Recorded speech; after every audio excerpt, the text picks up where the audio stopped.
इस वक्त हम आलमनगर विधानसभा के बसनवाड़ा गांव पहुंचे हैं। यहाँ पे हमारे साथ खास बातचीत करने के लिए जनसुराज के प्रत्याशी हैं सुबोध मंडल जी। आज इनसे हम बात करते हैं कि क्या मुद्दा है और जनसंपर्क के दौरान लोगों के पास जा रहे हैं तो क्या फीडबैक मिलता है। आप लगातार जनसंपर्क कर रहे हैं, लोगों के पास मिल रहे हैं, क्या फीडबैक मिल रहा है, लोग क्या कह रहे हैं? सबसे पहले आप सभी मीडिया भाइयों को और आलमनगर विधानसभा की तमाम जनता को मेरे तरफ से छठ के शुभ अवसर पर ढेरों सारी शुभकामनाएं। मैं सुबोध कुमार सुमन आलमनगर विधानसभा से प्रशांत किशोर जी जो हमारे जनसुराज पार्टी से हमें यहाँ पे एक सेवा करने का मुझे मौका जो दिया गया है और मेरे अंदर में कुछ ऐसा दिखा जो कि आलमनगर के लिए ये जिम्मेदारी मुझे सौंपने का काम किए।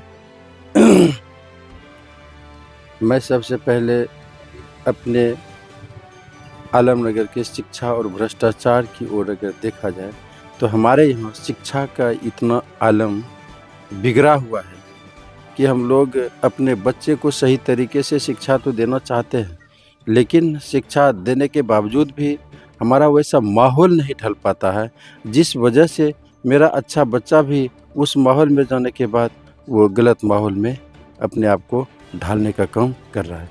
नीतीश कुमार जी हमारे बिहार में अच्छे अच्छे टीचर लाने में ये कामयाब और सफल है, इसमें नो डाउट। बहुत ही अच्छे बीपीएससी से कम्पीट करके हमारे टीचर को यहाँ पर लाया। हमारे हमारे टीचर में कहीं कोई दोष नहीं है, बट यहाँ पे उस टीचर के द्वारा जब तक कि उसको आप पढ़ाने का, शिक्षा देने का अवसर नहीं देंगे तो वो टीचर क्या कर पाएंगे। आज हमारे यहाँ उस तरीके से शिक्षक को देखा जाए जैसे आपके पास में पानी पटाने के लिए बहुत अच्छा ब्रांडेड मशीन है, लेकिन उसको आप सही तरीके से ऑपरेट ही नहीं करेंगे तो क्या वो पानी पटवन कर पाएगा आपका वो मशीन। बस उसी तरीके से है हमारे शिक्षक जितने भी हैं, उस शिक्षक में कोई कमी और कोई कसर नहीं है।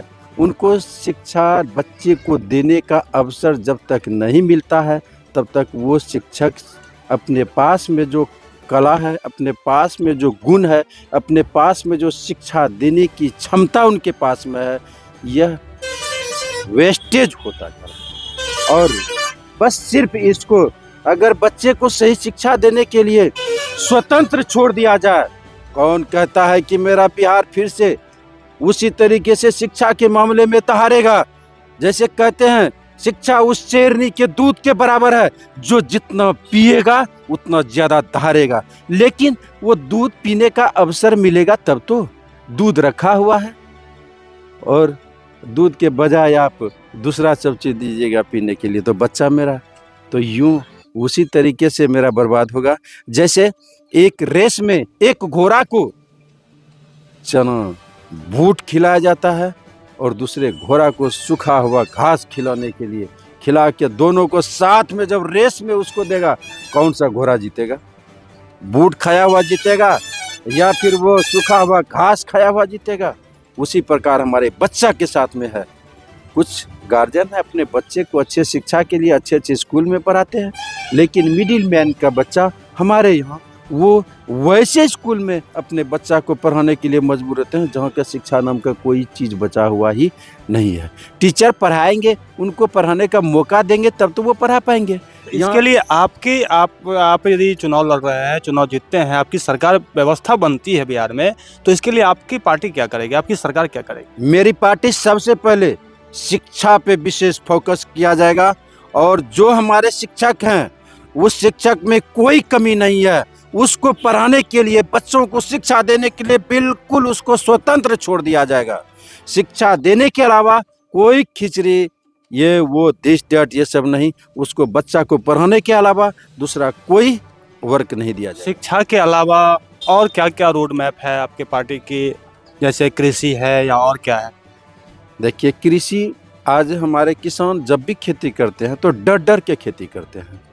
और यहाँ पे मनरेगा जो है, जो रोड में काम किया करते थे, सिर्फ उसको ही मनरेगा के तहत पैसा मिलता था। हमारे प्रशांत किशोर जी का कहना है कि जैसे 100 रुपया हमको केंद्र सरकार के द्वारा बिहार सरकार को आता है, तो मात्र 39 रुपया ही हमारी बिहार सरकार खर्च कर पाती है। ये 60 रुपया हमारा वापस रिटर्न फिर केंद्र सरकार को ये चला जाता है। और हमारे प्रशांत किशोर जी का कहना है, सिर्फ मेरे यहाँ मनरेगा के तहत रोड ही बन सकता है क्या?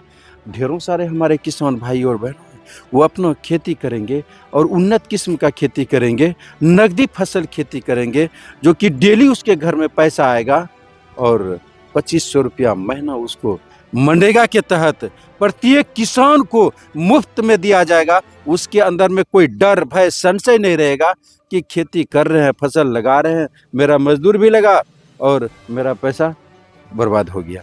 कृषि के अलावा जो है एक बड़ा मुद्दा उठाते हैं प्रशांत किशोर जी, पलायन, रोजगार। चूँकि बिहार के जो युवा है ये रोजगार के लिए बाहर जाते हैं, बिहार से बाहर जाते हैं, इसके लिए बहुत ज़्यादा वो मुद्दा सवाल उठाते आए हैं। ठीक है, इस पे क्या आपका सोच है, क्या करने जा रहे हैं, आपकी सरकार बनेगी तो?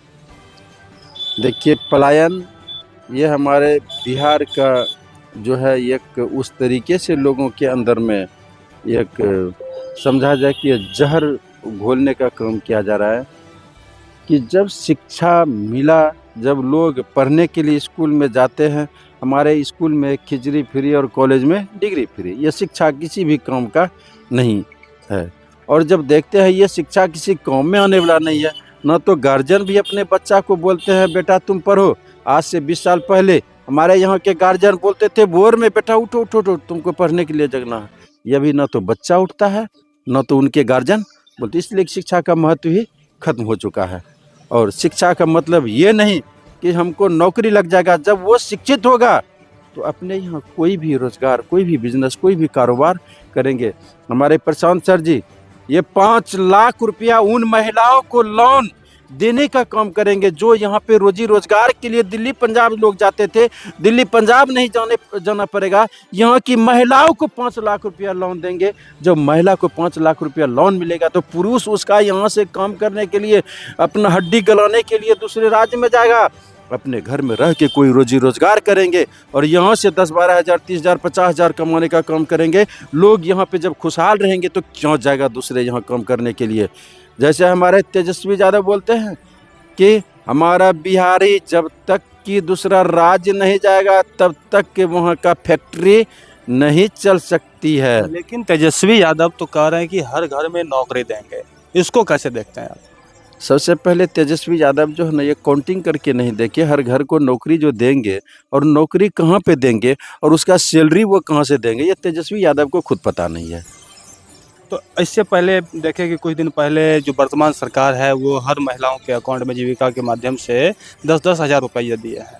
तो क्या लगता है यह पैसा कहाँ से आया है, क्या है, इसको कैसे देखते हैं? देखिए, ये 10,000 रुपया जो दिया गया, पहले तो हम लोग भी आश्चर्यचकित हुए। अभी ये 10,000 रुपया दिया जा रहा है, बाद में पता चला ये 10,000 रुपया जो है ना, उसको दशहरा मेला के लिए, पर्व मनाने के लिए नहीं दिया गया था।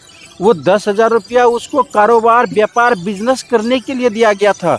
उनके नाम से लोन दिया गया था, वो पैसा उसको चुकाना पड़ेगा। अगर वो पैसा चुकाने में सक्षम नहीं होते हैं तो उसका सिविल खराब हो जाएगा और आने वाले समय में उनको कोई भी लोन, कोई भी बैंक उनको लोन नहीं देगी।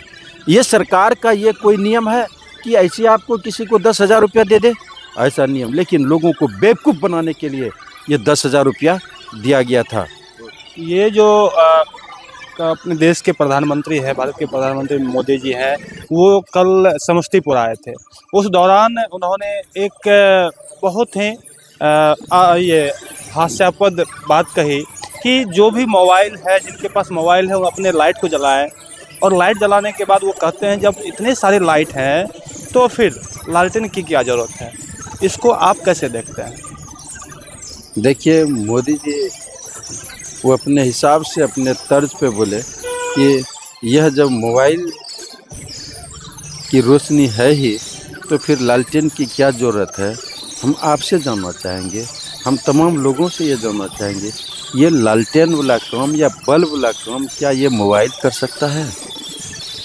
इस पे ज़्यादा डिबेट नहीं करके हम मोदी जी जो कल ये बोले हैं कि आपके मोबाइल में ये चाय के कीमत से भी कम पैसा लगेगा और हम आपको डेटा देने का काम करेंगे। ये परिणाम आने के बाद हमारे प्रशांत सर जी का कहना है कि मुझे ये डेटा नहीं चाहिए, हमें ये अपने बिहार का ये बेटा चाहिए।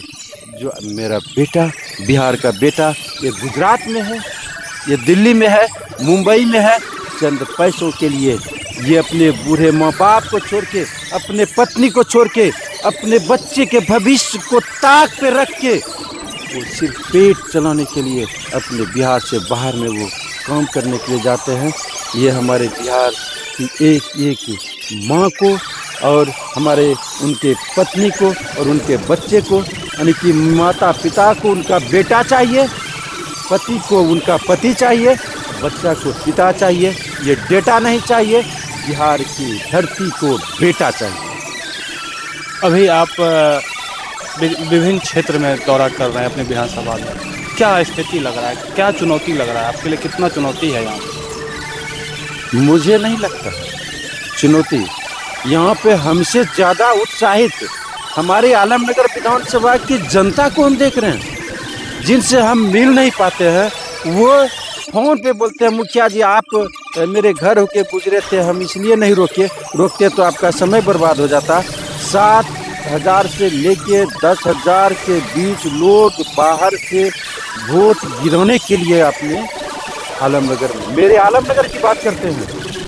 फ़ोन पे पहले हमारी बात हुई थी, उस समय 3500 बता रहे थे, कल रात में बताया कि हम लोग लगभग 9500 यानी कि 10,000 से कुछ लोग कम हम आ चुके हैं। और ये वोट सिर्फ वास्ता छाप को ही पड़ेगा, ये जनसुराज को ही मिलेगा। और जिसका उम्मीदवार आपको माना गया है, चुना गया है, हम लोग आपके साथ हैं।